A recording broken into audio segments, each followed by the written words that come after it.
Welcome to MiConvert. In this tutorial, I will show you how to convert PTS files to RBXM format, completely free and online. Open your browser and search for PTS to RBXM MiConvert.com. Click on the first result to go straight to the converter.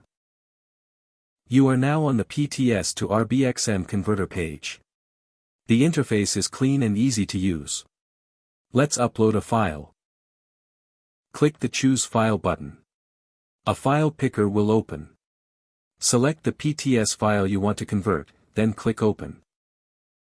Your file is loaded and ready. You can see the file name, size, and destination format. Click Convert now to start the conversion. The conversion is in progress. You can see the progress bar moving. This usually takes just a few seconds. Done. Your file has been successfully converted. Click Download to save the RBXM file to your computer. That's it. Visit MiConvert.com for more free conversion tools. Subscribe for more tutorials. Thanks for watching.